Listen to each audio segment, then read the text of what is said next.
आज का हमारा टॉपिक होगा रोल ऑफ द गवर्नमेंट में कि सबसे पहला रोल गवर्नमेंट का क्या है ना। तो 3 रोल बेसिकली हम लोग क्लास 8 के इस चैप्टर में पढ़ने वाले हैं पार्लियामेंट का। ठीक है, पार्लियामेंट बोलो या फिर गवर्नमेंट बोलो, बात लगभग सेम है, क्योंकि जो भी आदमी पार्लियामेंट में बैठता है उन्हीं लोगों के ग्रुप को हम लोग क्या कहते हैं, गवर्नमेंट कहते हैं, है ना। चलिए, तो हम लोग जो अपने पिछले वाले क्लास में क्या पढ़ रहे थे, बेसिकली हम लोग पिछले क्लास में शुरू किया था हम लोगों ने the role of the parliament, यानी कि पार्लियामेंट का क्या रोल है, वो करता क्या है आखिर, है ना। तो इसके बारे में हम लोग कल पढ़े हुए थे थोड़ा बहुत। तो आज हम लोग पढ़ेंगे कि आखिर उसका रोल है क्या एक्चुअली में, है ना। तो ABC करके आपको 3 रोल इसमें देखने को मिलेगा। लेकिन इसको पढ़ने से पहले हम चाहेंगे कि जो हम लोग अपने पिछले वाले क्लास में पढ़े थे उसको फटाफट रिवाइज कर लें जल्दी से। देखिए, बेसिकली यदि हम लोग बात करें पार्लियामेंट का, तो पार्लियामेंट क्या है। पार्लियामेंट बेसिकली हम लोग कहते हैं 2 बिल्डिंग को, 2 हाउस को, है ना। पहला आपका कौन है, राज्यसभा, दूसरा कौन है, लोकसभा, है ना। इन दोनों का नाम अलग अलग है, पहला का राज्यसभा, दूसरे का लोकसभा। लेकिन इन दोनों को जब हमको एक साथ बोलना हो तो हम सिंपली वर्ड क्या इस्तेमाल करते हैं, पार्लियामेंट। और इस पार्लियामेंट में कौन लोग आकर बैठते हैं मालूम है, एमपीज लोग। और यानी कि एमपीज मतलब मेंबर ऑफ पार्लियामेंट। और ये मेंबर ऑफ पार्लियामेंट कैसे चुने जाते हैं, हम लोगों के द्वारा। हम लोग वोट देते हैं, तब जाकर वो जीतते हैं, तब जाकर वहां पर बैठते हैं। लेकिन सुनिएगा मेरे बात को ध्यान से, मेंबर ऑफ पार्लियामेंट को जो हम लोग वोट देते हैं वो हमारा है नेशनल गवर्नमेंट के कैटेगरी में आता है। मतलब कि हम लोगों ने पिछले वाले क्लास में भी डिस्कस किया था कि हमारे इंडिया में 3 लेवल पे इलेक्शन होता है। सबसे पहला लोकल लेवल पे, जिसको हम लोग कहते हैं लोकल लेवल गवर्नमेंट, जिसमें हमारा कौन आता है, मुखिया, ये सब आते हैं, है ना। उसके बाद फिर हमारा आता है स्टेट गवर्नमेंट, यानी कि स्टेट लेवल गवर्नमेंट जिसको हम लोग कहते हैं, है ना। इसमें हमारा कौन आता है, आपके एक स्टेट का कौन, MLA, है ना, यानी कि मेंबर ऑफ लेजिस्लेटिव असेंबली, जिसको हम लोग हिंदी में क्या कहते हैं, विधायक कहते हैं, है ना। और वही सारे विधायक लोग मिलकर किसको चुनते हैं, एक मुख्यमंत्री को, यानी कि चीफ मिनिस्टर को। ये हो गया आपका स्टेट लेवल का इलेक्शन। उसके बाद जो सबसे टॉप पे होता है आपका, वो होता है नेशनल लेवल गवर्नमेंट, है ना, यानी कि सेंट्रल लेवल गवर्नमेंट। आप नेशनल भी बोल दीजिए या फिर सेंट्रल भी बोल दीजिए, कोई दिक्कत वाली बात नहीं है। तो इसमें सेंट्रल लेवल गवर्नमेंट का जब इलेक्शन होता है, जब चुनाव होता है, तो इसमें हम लोग किसको वोट देते हैं, एमपीज को, यानी कि मेंबर ऑफ पार्लियामेंट को हम लोग वोट देते हैं, है ना। और उसको हम लोग हिंदी में क्या कहते हैं, सांसद। और पार्लियामेंट को हिंदी में क्या कहते हैं, संसद। ठीक है, चलिए। तो वही जो हमारे एमपीज हैं जिसको हम लोग वोट देकर जिताएंगे, वही जाकर पार्लियामेंट में जाकर बैठेंगे और वही हमारे लिए नियम कानून बनाएंगे, हमारे भलाई के बारे में वो सोचेंगे, है ना। चलिए, लेकिन हम लोग जो एमपीज को वोट देते हैं ना, वो एमपीज केवल और केवल हमारे कहाँ पे बैठते हैं मालूम है, लोकसभा में। यानी कि लोकसभा में जो आपका 545 मेंबर है, इसके बारे में हम लोग और बात करेंगे। इसमें से 2 ऐसे मेंबर हैं जो कि अलग से नॉमिनेट किए जाते हैं, इसके बारे में हम लोग बात करेंगे। लेकिन फिलहाल आप ये समझिए कि 545 मेंबर जो आपका लोकसभा में बैठता है, उसको ही केवल लोगों के द्वारा चुना जाता है, यानी कि कॉमन पीपल, यानी कि हम लोग वोट देते हैं किसको, 545 मेंबर को। बेसिकली हम लोग 545 मेंबर को वोट नहीं देते हैं, हम लोग देते हैं वोट केवल किसको, 543 को। 2 ऐसे हैं जिसको कि वोट नहीं दिया जाता है, वो चुने जाते हैं अलग से, उसके बारे में हम लोग अभी बात करेंगे, ठीक है ना। तो लोकसभा में जो आपका 543 मेंबर बैठे हुए हैं, वो जीते गए हैं किनके द्वारा, लोगों के द्वारा। लेकिन जो राज्यसभा में मेंबर बैठा हुआ है, राज्यसभा में जो मेंबर बैठा हुआ है, उसको भी हम लोग वोट देते हैं क्या, नहीं, उसको कॉमन पीपल वोट नहीं देता है। फिर उसको वोट देता कौन है, उसको वोट देता है सारे स्टेट के MLA मिलकर। MLA मतलब कौन सा, याद कीजिए, जो स्टेट लेवल पर चुनाव होता है स्टेट गवर्नमेंट का, उसमें जो हमारे विधायक होते हैं, वो सारे स्टेट के विधायक मिलकर अलग अलग लीडर को चुनते हैं, और वही चुने हुए लीडर कहाँ पर बैठते हैं, राज्यसभा में बैठते हैं। तो क्या लोकसभा के मेंबर को चुनने में कॉमन पीपल का हाथ है, लोकसभा का, हाँ, लोकसभा के मेंबर को चुनने में कॉमन पीपल का हाथ है, क्योंकि वो डायरेक्टली वोट करता है। लेकिन क्या राज्यसभा के मेंबर को चुनने में कॉमन पीपल का हाथ है, नहीं, कॉमन पीपल का हाथ नहीं है, उसमें हाथ किसका है, MLA का, सारे स्टेट का MLA का। जैसे हमारा स्टेट है ना, बिहार, यूपी, झारखंड, उड़ीसा, है ना, बंगाल, फिर से महाराष्ट्र, इसमें जितने भी हमारे एमएलए होंगे यानी कि विधायक होंगे, वो सारे लोग चुनते हैं किसको, हमारे राज्यसभा के मेंबर को। ठीक है, तो आप हमेशा याद रखिएगा इस चीज़ को कि लोकसभा के मेंबर को लोगों के द्वारा चुना जाता है, लोकसभा के मेंबर को, लेकिन राज्यसभा के मेंबर को एमएलए के द्वारा चुना जाता है। राज्यसभा के मेंबर को चुनने में किसी भी प्रकार का आम आदमी का हाथ नहीं है। ठीक है ना, चलिए ये चीज़ आप याद रखिएगा। आगे बढ़ते हैं फिर। तो हमारा सबसे पहला रोल है to select the national government. ये किसका रोल है, पार्लियामेंट का। मतलब कि जो लोकसभा में जो बैठे हुए हैं और जो राज्यसभा में लोग बैठे हुए हैं, उनका काम क्या है, सेलेक्ट द नेशनल गवर्नमेंट। मतलब कि देश के लिए एक नेशनल गवर्नमेंट तैयार करना। जैसे लोकल लेवल गवर्नमेंट है, स्टेट लेवल गवर्नमेंट है, एक क्या होता है आपका सेंट्रल लेवल गवर्नमेंट होता है ना, यानी कि आप उसको सेंट्रल लेवल गवर्नमेंट का और क्या कह सकते हैं आप, नेशनल लेवल गवर्नमेंट भी कह सकते हैं। तो वो कब बनता है, तब बनता है जब सारे जीते हुए एमपीज आपस में मिल जाए, तब जाकर एक गवर्नमेंट आपका बनता है, यानी कि सरकार बनता है। तो सरकार बेसिकली कुछ नहीं है, सरकार क्या है, हमारे द्वारा चुने हुए एमपीज जब आपस में मिल जाते हैं सब कोई, उसी को हम लोग कहते हैं बेसिकली गवर्नमेंट, है ना। आगे तो उसी का हम लोग यहाँ पे सेलेक्ट करेंगे, किस प्रकार से हमारा नेशनल गवर्नमेंट बनता है, इसी के बारे में हम लोग जानेंगे इस टॉपिक में। देखा जाए, the parliament in India consist of the president, the Rajya Sabha and the Lok Sabha. तो जो आपका पार्लियामेंट है, जो आपका पार्लियामेंट है बेसिकली लोकसभा और राज्यसभा, इसमें आपके कौन कौन होते हैं, आपके इसमें प्रेसिडेंट आते हैं, इसी में आपका लोकसभा भी आता है, इसी में आपका राज्यसभा भी आता है। और यहाँ पे प्रेसिडेंट में केवल क्या, केवल प्रेसिडेंट नहीं, वाइस प्रेसिडेंट भी आते हैं हमारे। हालांकि प्रेसिडेंट जो होते हैं हमारे इंडिया के, प्रेसिडेंट हम बात कर रहे हैं, वो कभी भी इन दोनों हाउस में जाकर बैठते नहीं है। लेकिन जो आपका वाइस प्रेसिडेंट होता है वो किसका हेड होता है, याद कीजिए, राज्यसभा का। और लोकसभा का हेड कौन होता है, स्पीकर, है ना, याद रखिएगा इस चीज़ को। लेकिन जो आपका प्रेसिडेंट होता है, वो प्रेसिडेंट इन दोनों में से किसी भी बिल्डिंग में जाकर नहीं बैठते हैं, उनका अपना अलग ऑफिस होता है। ठीक है, आगे बढ़ते हैं फिर। तो भाई यहाँ पे लिखा हुआ है the parliament in India consist of the president, the Rajya Sabha and the Lok Sabha. तो ये सारा कुछ आपस में होता है एक पार्लियामेंट के अंदर। ठीक है, आगे, after the Lok Sabha elections a list is prepared showing how many MPs belong to each political party. देखिए हमारे इंडिया में ना बहुत अलग अलग पार्टी है, पॉलिटिकल पार्टी। जैसे मैं आपको नाम दिलाना चाहूँ तो आपका है बीजेपी, कांग्रेस, समाजवादी पार्टी, है ना, उसके बाद फिर आपका तृणमूल कांग्रेस, उसके बाद फिर आपका है आरजेडी, बीजेपी तो हो गया, आरजेडी है, जदयू है, बहुत सारा अलग अलग पार्टी है ना।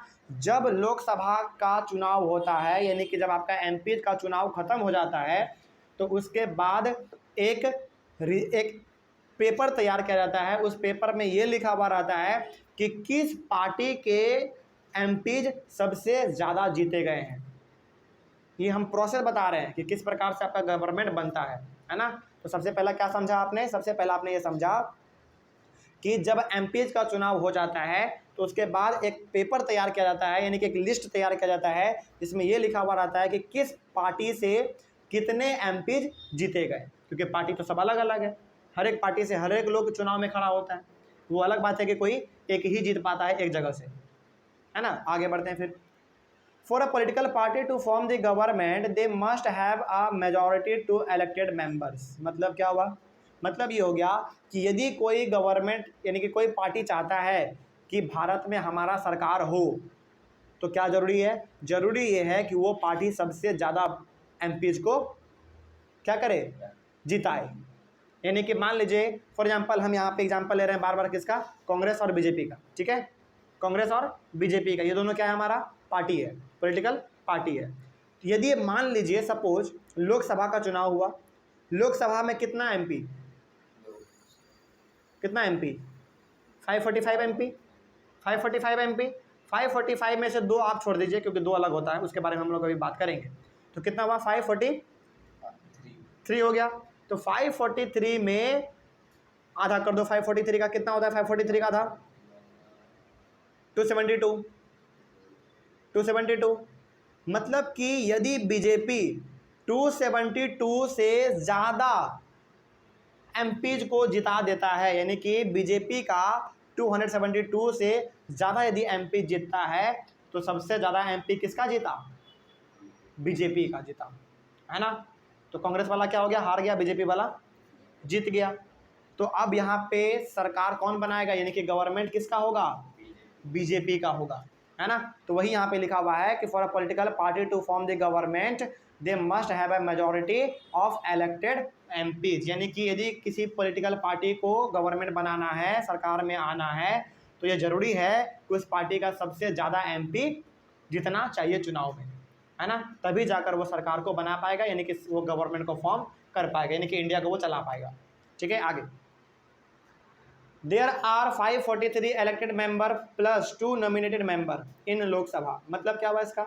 इसका मतलब ये हो गया कि टोटल लोकसभा में मेंबर कितने होते हैं? 545, लेकिन जिसमें से चुनाव केवल कितने पे होता है? 543 पे। ये जो 2 मेंबर है ना, ये नॉमिनेट किए जाते हैं, यानी कि इनके लिए किसी प्रकार का चुनाव नहीं होता है, ये डायरेक्टली उठाए जाते हैं प्रेसिडेंट के द्वारा और डायरेक्टली उसको लोकसभा में रख दिया जाता है, यानी कि आप भी क्या हैं? लोकसभा के एक एमपी ही हैं।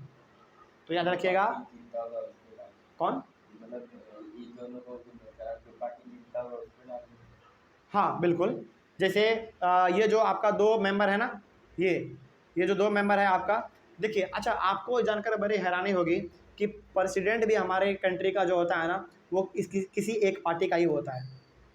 मतलब कि अभी जो है हमारा भारत में जो हमारा प्रेसिडेंट है द्रौपदी मुर्मू जी, जो अभी हमारे भारत के प्रेसिडेंट है, वो किस पार्टी से बिलोंग करती हैं? बीजेपी पार्टी से बिलोंग करती हैं, यानी कि प्रेसिडेंट भी किसी ना किसी पार्टी से बिलोंग करते हैं, है ना। तो यहाँ पे बेसिकली हम लोग बात क्या कर रहे हैं? हम लोग बात कर रहे हैं कि 543 एमपी हमारे होते हैं, जिसको कि लोगों के द्वारा चुना जाता है, लेकिन ये जो 2 नॉमिनेटेड मेंबर होते हैं हमारे, इनमें किसी प्रकार का चुनाव नहीं होता है ना। इसी में किसी प्रकार का चुनाव नहीं होता है। अब आपके मन में सवाल होगा कि सर, तो फिर ये ये 2 नॉमिनेटेड मेंबर है, तो ये किस में आता होगा? जीते वाले पार्टी में या फिर हारे वाले पार्टी में आता होगा? ये किसी पार्टी में नहीं आते हैं, ये किसी पार्टी में नहीं आते हैं। बस ये क्या है? नॉमिनेटेड मेंबर है, यानी कि ये भी एक क्या है? एमपीज है। समझ गए बात को? चलिए, तो चुनाव कितने पे होता है? 543 एमपीज का चुनाव होता है, 543 का, और 2 जो है वो नॉमिनेटेड होता है, यानी कि आपके लिए किसी प्रकार का चुनाव नहीं होगा, लेकिन आप भी लोकसभा में जाकर बैठेंगे, आप भी नियम कानून को बनाने में पार्टिसिपेट करेंगे, है ना। ऐसा होता है in Lok Sabha. To have a majority a party should have at least half the number, that is 272 member और मोर। तो यदि किसी पार्टी को चुनाव जीतना है, तो चलिए मान लीजिए कि एक पार्टी है बीजेपी और एक पार्टी है कांग्रेस, है ना। दोनों पार्टी ने क्या किया? अपना 543 मेंबर अपना चुनाव में उतार दिया, यानी कि बीजेपी के पास भी 543 एमपी है और कांग्रेस का पास भी अपना 543 एमपी है। तो क्या दोनों का 543 जीत जाएगा? नहीं, कुछ में एमपी हमारे बीजेपी से जीतेंगे, कुछ एमपी हमारे कांग्रेस पार्टी से जीतेंगे, है ना। तो इन दो, इसका आधा कर दो, कितना हो जाएगा? 272, है ना। तो जो पार्टी 272 या फिर 272 से ज़्यादा एमपी जीतता है, जिस पार्टी का, माना जाएगा कि वो क्या है? मेजॉरिटी में है, यानी कि उसका संख्या ज़्यादा है। समझ में आ रहा है? तो ये 272 क्या है? एमपीज है। यदि किसी पार्टी का 272 एमपीज या फिर इससे ज़्यादा एमपीज जीतते हैं, तो वो क्या कहलाएंगे? मेजॉरिटी कहलाएंगे। समझ में आ रहा है बात? कोई समस्या यहाँ तक? तो जो मेजॉरिटी में होता है वही क्या करता है? सरकार को बनाता है, यानी कि वही पूरे भारत को चलाता है। तो अभी कौन चला रहा है? अभी बीजेपी पार्टी चला रहा है हमारे भारत को। क्यों? क्योंकि वो मेजॉरिटी में है, यानी कि चुनाव जब हुआ होगा एमपीज का, तो वो कितना वोट अचीव किया होगा? 272 से ज़्यादा, या फिर 272 या फिर 272 से ज़्यादा, तभी तो वो आज भारत को चला रहे हैं, है ना। तो याद रखिएगा, अभी फिलहाल हमारे भारत में किस पार्टी का सरकार है? बीजेपी पार्टी का, यानी कि भारतीय जनता पार्टी, उसका फुल फॉर्म होता है बीजेपी का। आगे बढ़ते हैं। तो यदि किसी पार्टी को चुनाव जीतना है, भारत में सरकार बनाना है, तो उसको कितना वोट चाहिए, सॉरी कितना उसको एमपी जीतना चाहिए? उसके कितने एमपी जीतने चाहिए? कम से कम 272 या फिर 272 से ज़्यादा भी हो सकता है। आगे बढ़ते हैं फिर। दी opposition in parliament is formed by all the political parties that oppose the majority party। अब अब चुनाव में अलग अलग पॉलिटिकल पार्टी आता है, हर एक पॉलिटिकल पार्टी अपना अपना एमपीज को खड़ा करता है ना। कांग्रेस वाला भी अपना एमपीज को खड़ा करेगा चुनाव में कि भाई तुम चुनाव लड़ो, बीजेपी वाला भी करेगा, समाजवादी वाला भी करेगा, आरजेडी वाला भी करेगा, हर पॉलिटिकल पार्टी क्या करेगा, अपने अपने एमपीज को चुनाव में उतारेगा, यानी कि हमारे पॉलिटिकल पार्टी से भी चुनाव लड़े जाएंगे। तो जो जीत जाता है वो तो अपना अलग हो गया, और जो हार जाता है उसको हम लोग क्या कहते हैं, ऑपोजिशन पार्टी कहते हैं। क्या कहते हैं, ऑपोजिशन पार्टी कहते हैं, ठीक ना। तो यहाँ पे लिखा हुआ है कि the opposition in parliament is formed by all the political parties. तो जिस पार्टी का एमपी हार जाएगा वो अपोजिशन कहलाएगा, है ना। आगे that oppose the majority party. आगे बढ़ते हैं फिर, इसके बारे में अभी और इस लाइन में आपको मालूम चल जाएगा। The largest among this parties is called the opposition party. अब समझिए इसका ध्यान से मतलब क्या होता है। इसका मतलब ये हो गया कि मान लीजिए बीजेपी वाले ने 543 मेंबर अपने पूरे एमपीज को उतार दिया चुनाव में कि जाओ लड़ो अपना चुनाव, है ना, अलग अलग जगह से चुनाव लड़ो। कांग्रेस वाला भी अपना 543 में एमपीज को उतारा कि तुम भी चुनाव लड़ो, है ना। लेकिन सबसे ज़्यादा एमपीज किसका जीता, चलिए मान लीजिए बीजेपी का। तो बीजेपी क्या हो गया, जीत गया, मेजोरिटी में आ गया वो। तो वो क्या करेगा, गवर्नमेंट को बनाएगा, यानी कि भारत में किसका गवर्नमेंट होने वाला है, अब बीजेपी का होने वाला है। लेकिन हार कौन गया, कांग्रेस हार गया। तो क्या कांग्रेस जो हारा, तो क्या कांग्रेस का सारा एमपी हार गया, नहीं, कुछ उसका भी एमपी जीता होगा ना, है ना। लेकिन वो मेजोरिटी में नहीं आ पाया, यानी कि ज़्यादा एमपी उसका नहीं जीत पाया, लेकिन जीता तो होगा ना कुछ, है ना। तो जिस पार्टी का सबसे ज़्यादा एमपी जीतता है वही पार्टी जाकर सरकार को बनाता है। उसके बाद जिस पार्टी का नंबर आता है, जैसे मान लीजिए बीजेपी सबसे ज़्यादा एमपी जीत गया, यानी कि बीजेपी का एमपी सबसे ज़्यादा जीता, तो सरकार कौन बनाएगा, बीजेपी वाला बनाएगा। उसके बाद सबसे ज़्यादा एमपी किसका जीता, कांग्रेस का जीता, तो कांग्रेस पार्टी को हम लोग कहेंगे ऑपोजिशन पार्टी। मतलब कि जो पार्टी सबसे ज़्यादा वोट लाया, सबसे ज़्यादा एमपी जिसका जीता, वो सरकार को बनाएगा, और उसी को हम लोग कहते हैं रूलिंग पार्टी। रूलिंग पार्टी किसको कहेंगे, जो पार्टी, जिस पार्टी का सबसे ज़्यादा एमपी जीतेगा उस पार्टी को ही हम लोग रूलिंग पार्टी कहते हैं। और जिस पार्टी का कम एमपी जीत पाया, जैसे कांग्रेस, चलिए सबसे पहली बात तो ये कि सबसे, एक बार और फिर से बता रहे हैं, ठीक है, कंफ्यूज हो गए आप लोग लग रहा है। सबसे ज़्यादा जिस पार्टी का एमपी जीतेगा वही पार्टी गवर्नमेंट को बनाएगा, सरकार बनाएगा, उसी पार्टी का पूरे भारत पे सरकार चलेगा, है ना। और उसी पार्टी को हम लोग कहते हैं रूलिंग पार्टी। तो रूलिंग पार्टी बेसिकली हम लोग किसको कहेंगे, जो जीत गया चुनाव को, जो गवर्नमेंट अपना बना दिया, है ना। उसके बाद जिसका नंबर आता है ना, जो सरकार नहीं बना पाया लेकिन उसका भी एमपी क्या होते हैं, जीते हुए रहते हैं, उसको हम लोग कहते हैं अपोजिशन पार्टी। अब समझ आ गया बात। तो अपोजिशन पार्टी में, अपोजिशन पार्टी कौन होते हैं, हमारे ऐसे पार्टी जो कि गवर्नमेंट को बना नहीं पाया लेकिन उसका भी एमपी बहुत ऐसे हैं जो कि चुनाव को जीत गए हैं, है ना। वो सेकंड नंबर पे है एमपीज के मामले में, लेकिन फर्स्ट नंबर पे वो आएगा जो कि चुनाव जीत गया है और वो अपना सरकार पूरी तरीके से चला रहा है ना। आगे बढ़ते हैं फिर। तो वही यहाँ पे लिखा हुआ है the largest among this parties is called the opposition party.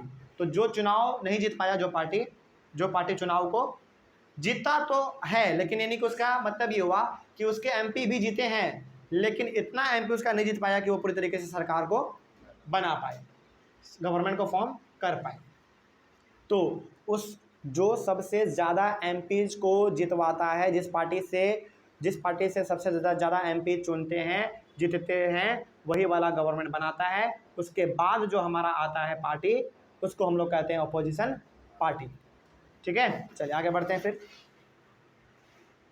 One of the most important function of the Lok Sabha is to select the executive. Executive का मतलब क्या होता है, हमने आपको बताया था कि हमारे गवर्नमेंट का 3 ऑर्गन होता है, एक लेजिस्लेचर, एक एग्जीक्यूटिव और एक जुडिशियरी। लेजिस्लेचर में हमारे कौन कौन आते हैं मालूम है, लेजिस्लेचर में हमारे आते हैं कौन, नियम कानून को बनाते हैं। अब सवाल है कि नियम कानून कौन बनाते हैं भाई, स्टेट लेवल पे नियम कानून कौन बनाएगा, हमारा एमएलए, है ना, यानी कि जो हमारे विधायक हैं स्टेट लेवल पे वो हमारा नियम कानून बनाएगा। और सेंट्रल लेवल पे यानी कि नेशनल लेवल पे हमारा नियम कानून कौन बनाएगा, हमारे एमपीज, जो कि कहाँ पे बैठे होते हैं, पार्लियामेंट में बैठे हुए होते हैं, है ना। तो यहाँ पर एक सबसे बड़ा और सबसे महत्वपूर्ण लोकसभा का फंक्शन ये है कि ये क्या करता है, सेलेक्ट करता है एग्जीक्यूटिव को।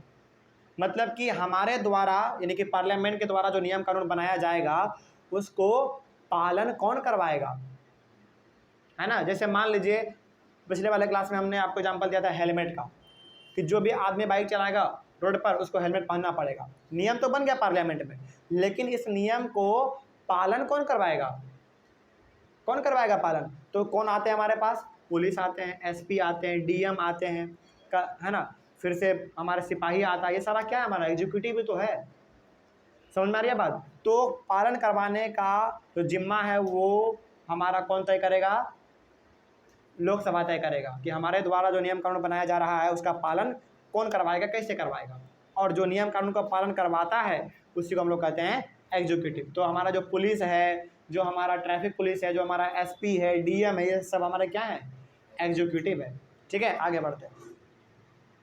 उसके बाद फिर the executive is a group of person who work together to implement the laws made by the parliament. तो एग्जीक्यूटिव बेसिकली हमारा क्या है, एग्जीक्यूटिव बेसिकली हमारा वैसे लोगों का ग्रुप है जो कि नियम कानून को पालन करवाते हैं, इम्प्लीमेंट करवाते हैं। वो कौन नियम कानून, जो नियम कानून पार्लियामेंट के द्वारा बनाया जाएगा। ठीक है, आगे बढ़ते हैं फिर। The prime minister of India is the leader of the ruling party in the Lok Sabha. किसी भी रूलिंग पार्टी का, यानी कि ऐसा पार्टी जो कि पूरी तरीके से जीत गया है और उसका पूरे भारत पे सरकार चल रहा है, उसको हम लोग क्या कहते हैं, रूलिंग पार्टी कहते हैं। और रूलिंग पार्टी का जो लीडर होता है वो हमारा होता है प्राइम मिनिस्टर। तो अभी हमारे भारत में किस पार्टी का गवर्नमेंट है, बीजेपी का है। तो बीजेपी पार्टी का लीडर कौन है, श्री नरेंद्र मोदी। और नरेंद्र मोदी कौन है, भारत के प्राइम मिनिस्टर हैं, है ना। तो इस हिसाब से आपने क्या समझ लिया, यहाँ पे आपने ये समझ लिया कि रूलिंग पार्टी जो होंगे उस पार्टी का लीडर कौन कहलाएगा, आपका प्राइम मिनिस्टर कहलाएगा। ठीक है, तो बीजेपी का भी लीडर कौन, प्राइम, बीजेपी का लीडर कौन, नरेंद्र मोदी, है ना, यानी कि प्राइम मिनिस्टर। आगे, from the MPs who belong to her party the prime minister selects ministers to work with her to implement decision. अब देखिए अलग अलग डिपार्टमेंट होता है ना। जैसे एजुकेशन डिपार्टमेंट, जैसे आपने सुना होगा शिक्षा मंत्री, है ना, गृह विभाग मंत्री, फिर से आपने स्वास्थ्य मंत्री सुना होगा, फिर से आपने सड़क निर्माण मंत्री सुना होगा, फिर से आपने ये खेल मंत्री सुना होगा, पर्यावरण एंड वन विभाग मंत्री आपने सुना होगा। तो बहुत अलग अलग डिपार्टमेंट है ना हमारा। तो ये जो आपका 543 मेंबर हैं, एमपीज हैं, इनमें से जो आपके जीते हुए एमपीज होते हैं, है ना, उसी एमपीज में से बहुतों को क्या बनाया जाता है, मिनिस्टर बनाया जाता है। क्या बनाया जाता है, मिनिस्टर, यानी कि मंत्री। देखिए आपने क्या पढ़ा, ऊपर में आपने पढ़ा कि यदि किसी पार्टी को गवर्नमेंट बनाना है तो उसको कम से कम कितना एमपी जितना चाहिए, 272 या 272 से ज़्यादा। तो क्या सारे एमपीज को वो बना देगा मिनिस्टर, नहीं। मिनिस्टर का मतलब होता है कि वो किसी खास डिपार्टमेंट का हेड होगा, है ना। जैसे मान लीजिए फॉर एग्जांपल, कोई से एग्जांपल ले लेते हैं हम लोग शिक्षा विभाग का, एजुकेशन डिपार्टमेंट का। एजुकेशन डिपार्टमेंट का एक आदमी क्या है, मंत्री है। और वो मंत्री जो बना हुआ है वो क्या है, बेसिकली एक एमपी है ना। मतलब कि किसी डिपार्टमेंट का मंत्री कौन बनेगा, वही बनेगा जो कि एमपीज है ना। वो भी एमपीज, कैसे एमपीज, जीते हुए एमपीज, है ना। कोई डाउट यहाँ तक, समझ में आ रहा है बात। तो बहुत सारे एमपीज में से कुछ कुछ एमपीज ऐसे होते हैं जिनको कि अलग अलग डिपार्टमेंट दिया जाता है कि आप इस डिपार्टमेंट को संभालिए। ठीक है, तो आप ऐसा बिल्कुल भी नहीं समझिएगा कि जितने भी एमपीज होते हैं सारे एमपीज को डिपार्टमेंट मिलता होगा, सारे एमपीज को विभाग मिलता होगा। नहीं, सारे को नहीं मिलता है, बहुतों को ही, बहुत कम को ही मिल पाता है, क्योंकि डिपार्टमेंट का संख्या क्या है, बहुत ही कम है, और एमपीज का संख्या बहुत ही ज़्यादा है। जैसे आपने फिर से आपने सुना होगा, रेल मंत्री सुना होगा, है ना। तो जितने भी आपके जीते हुए एमपीज हैं उनमें से बहुत कम को ही अलग अलग डिपार्टमेंट मिलता है, और उन सभी को हम लोग क्या कहते हैं, मिनिस्टर कहते हैं। तो यहाँ पे दो बात आ जाता है आपके सामने कि अब मिनिस्टर किसको कहेंगे और हम लोग बेसिकली मेंबर ऑफ पार्लियामेंट किसको कहेंगे। देखिए जो मिनिस्टर आपके होते हैं ना, वो बेसिकली क्या है, मेंबर ऑफ पार्लियामेंट ही तो है, जीता ही तो है, बस उसको क्या कर दिया गया, एक विभाग दे दिया गया, एक डिपार्टमेंट दे दिया गया कि आप इस डिपार्टमेंट को संभालिए, है ना, और उसी को हम लोग कहते हैं मिनिस्टर। समझ में आ गया बात? चलिए आगे बढ़ते हैं फिर। दीज मिनिस्टर, और वो सारे मिनिस्टर प्रधानमंत्री के साथ मिलकर क्या करते हैं, सारे डिसीजन को लेते हैं और इम्प्लीमेंट भी करवाते हैं। ठीक है, आगे। These minister then take charge of different areas of government functioning like health, education, finance etcetera.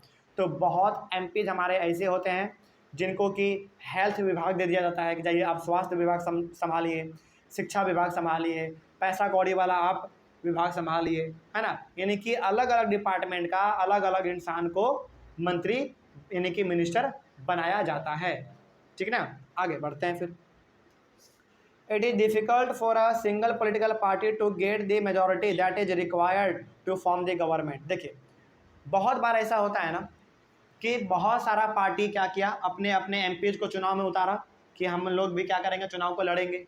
लेकिन बहुत बार ऐसा होता है कि कोई भी पार्टी जो है, कोई भी पार्टी मेजॉरिटी को हासिल नहीं कर पाता है। यानी कि जितने के लिए कम से कम कितना सीट होना चाहिए आपके पास, 272 या 272 से ज़्यादा। लेकिन मान लीजिए कि 7-8 पार्टी इलेक्शन में उतरा और सारे पार्टी ने क्या किया, अपना अपना एमपी चुनाव में उतार दिया, लेकिन कोई भी पार्टी 272 या 272 से ज़्यादा सीट नहीं ला पाया, मतलब कि उसके एमपी नहीं जीत पाया। तो क्या वो मेजॉरिटी में है? नहीं है। बात समझे क्या मेरे बात को? बहुत सारे पार्टी क्या करते हैं, इलेक्शन में अपने अपने एमपीज को उतारते हैं, यानी कि हमारे पार्टी से भी एमपी चुनाव लड़ेंगे, लेकिन कोई भी पार्टी क्या कर पाया, 272 या 272 से ज़्यादा एमपीज को नहीं जितवा पाया। तो क्या कोई भी पार्टी अभी मेजॉरिटी में है? नहीं भी है, नहीं है, है ना, नहीं है।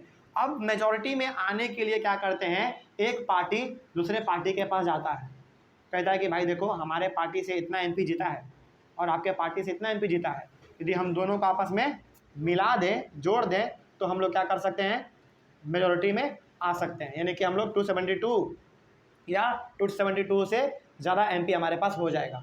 तो यहाँ पे क्या हो रहा है, एक पार्टी पूरी तरीके से मेजॉरिटी में नहीं आ पाया, तो वो किसके पास चला गया, दूसरे पार्टी के पास चला गया, कि बोला कि भाई देखो हमारे पास इतना एमपी है, तुम्हारे पास इतना एमपी है जीता हुआ, तो हम लोग क्या करेंगे, आपस में मिल जाएंगे, मिलने के बाद क्या करेंगे, हम लोग सरकार को बनाएंगे, गवर्नमेंट को फॉर्म करेंगे। तो इस प्रकार के सिस्टम को हम लोग क्या कहते हैं, आगे बढ़ते हैं, लेकिन इस प्रकार के सिस्टम को हम लोग कहते हैं कोलिजन गवर्नमेंट। कोलिजन गवर्नमेंट का मतलब होता है गठबंधन वाला सरकार। आपने वर्ड सुना होगा बहुत बार, गठबंधन। गठबंधन का मतलब क्या, कि जब कोई पार्टी पूरी तरीके से मेजॉरिटी को हासिल नहीं कर पाता है, तो वो दूसरे पार्टी के पास जाता है, कहता है कि हम दोनों आपस में मिल जाते हैं, तो हमारा एमपी और आपका एमपी जब दोनों आपस में मिलेगा तो हम लोग मेजॉरिटी को हासिल कर लेंगे, तब जाकर हम लोग गवर्नमेंट को फॉर्म करेंगे, है ना।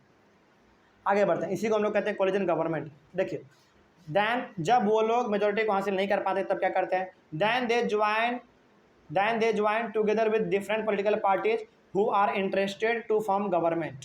This type of government is known as coalition government. मतलब कि जब कोई पार्टी पूरी तरीके से मेजॉरिटी को हासिल नहीं कर पाता है, तो वो दूसरे पार्टी के पास जाता है, हाथ मिलाता है, कहता है कि भाई हम दोनों आपस में मिल जाते हैं और हम दोनों मिलकर क्या करेंगे, अपने अपने एमपीज को आपस में मिलाएंगे और हमारा क्या होगा, मेजॉरिटी में हम लोग आ जाएंगे। मेजॉरिटी में आएंगे तो हम लोग गवर्नमेंट को फॉर्म करेंगे, और इसी सिस्टम को हम लोग कहते हैं कोलिजन गवर्नमेंट, यानी कि गठबंधन। गठबंधन का मतलब क्या होता है, आपस में मिल जाना, है ना। आगे बढ़ते हैं फिर। अब यहाँ तक तो आपने पूरी तरीके से आपने बात समझ लिया, आगे बढ़ते हैं। The Rajya Sabha functions as the representative of the states of India in the parliament. यहाँ पे आपने बहुत हद तक आपने लोकसभा का फंक्शन समझा, लेकिन राज्यसभा क्या करता है, राज्यसभा स्टेट के रिप्रेजेंटेटिव को आगे बढ़ाता है। यानी कि यहाँ पे देखिए साफ साफ लिखा हुआ है, the Rajya Sabha functions as the representative of the states of India in the parliament. मतलब कि राज्यसभा पूरी तरीके से आपके स्टेट को कंट्रोल करता है, यानी कि आपके राज्य को वो निर्धारित करता है, यानी कि उसको वो देख रेख करता है। जैसे राज्यसभा के मेंबर कैसे चुने जाते हैं, हर एक अलग अलग स्टेट के एमएलए से। तो राज्यसभा का फंक्शन क्या होगा, राज्यसभा का फंक्शन होगा हर एक स्टेट को क्या करना, देखभाल करना उसका, उसके बारे में अच्छा चीज़ के बारे में सोचना, अलग अलग चीज़ को परफॉर्म करना, है ना। तो राज्यसभा बेसिकली क्या करता है, अलग अलग स्टेट को संभालता है, उसको देखरेख करता है। A bill is required to pass through the Rajya Sabha in order to become a law. देखिए कोई भी नियम कानून कैसे बनता है मालूम है, सबसे पहले नियम कानून का बनना शुरुआत कहाँ पे होता है, लोकसभा में। लोकसभा में नियम कानून बन जाता है, तब जाकर वो नियम कानून का पेपर कहाँ जाता है, राज्यसभा में जाता है। राज्यसभा के मेंबर ने यदि कह दिया कि इस नियम कानून में ये चीज़ गलत है, ये चीज़ सही है, यदि कह दिया कि इस नियम कानून में आप क्या कीजिए, सुधार कीजिए, इसमें कुछ गलत है, तो वो नियम कानून वाला जो पेपर है वो दोबारा कहाँ आता है, लोकसभा में आता है, उसमें सुधार किया जाता है। उसके सुधार करने के बाद फिर राज्यसभा भेजा जाता है, फिर से राज्यसभा भेजा जाता है। और इस बार यदि उस नियम कानून जो बनाया गया है उसमें यदि किसी प्रकार का गड़बड़ी नहीं है, तब जाकर वो पेपर किसके पास आता है, प्रेसिडेंट के पास आता है। और यदि एक बार प्रेसिडेंट ने उस नियम कानून के पेपर पे साइन कर दिया तो वो लॉ पास हो गया, यानी कि वो लॉ लागू हो गया। समझ में आ रहा है बात। तो राज्यसभा का फंक्शन यहाँ पे बहुत है, समझ में आ रही है बात। तो यहाँ पे राज्यसभा बेसिकली करता क्या है, राज्यसभा बेसिकली यहाँ पर नियम कानून को बनाने में मदद करता है। तो जैसा कि हमने बताया कोई भी नियम बनता है कहाँ पर, लोकसभा में, लोकसभा के बाद कहाँ आया, राज्यसभा में। यदि उस नियम कानून में कोई गड़बड़ी है तो राज्यसभा कहेगा लोकसभा वाले लोगों को कि देखो भाई इसमें गड़बड़ी है, इसको सुधारो। इसमें सुधारने के बाद फिर से वो बिल कहाँ आएगा, राज्यसभा में। राज्यसभा इस बार देखेगा कि अच्छा चलो इस बार सब कुछ सही है, तो वो पेपर कहाँ भेजा जाएगा, प्रेसिडेंट के पास। और यदि एक बार प्रेसिडेंट साइन कर दिया उस पेपर पे तो वो नियम कानून लागू हो जाता है, यानी कि पास हो जाता है, सबको मानना पड़ता है ना। प्रेसिडेंट का साइन बहुत जरूरी है। आगे बढ़ते हैं फिर। The member of the Rajya Sabha are elected by the elected members of the legislative assembly of various states. वही यहाँ पे लिखा हुआ है कि राज्यसभा के मेंबर कैसे चुने जाते हैं, राज्यसभा के मेंबर अलग अलग स्टेट्स के एमएलए के द्वारा चुना जाता है, यानी कि मेंबर ऑफ लेजिस्लेटिव असेंबली के द्वारा चुना जाता है, ठीक है ना। आगे there are 233 elected members plus 233 elected members plus 12 members are nominated by the president। Rajya Sabha में भी 233 मेंबर को किसके द्वारा चुना जाता है, अलग अलग स्टेट्स के एमएलए के द्वारा चुना जाता है। और राज्यसभा में 12 ऐसे मेंबर होते हैं जो कि प्रेसिडेंट के द्वारा चुना जाता है। इसमें किसी प्रकार का एमएलए वोट नहीं कर सकता है, यानी कि प्रेसिडेंट चुनता है कि हाँ भाई तुम और तुम भी जाकर लोकसभा में राज्यसभा में बैठोगे। तो प्रेसिडेंट कितने मेंबर को चुन सकता है, 12 मेंबर को चुन सकता है।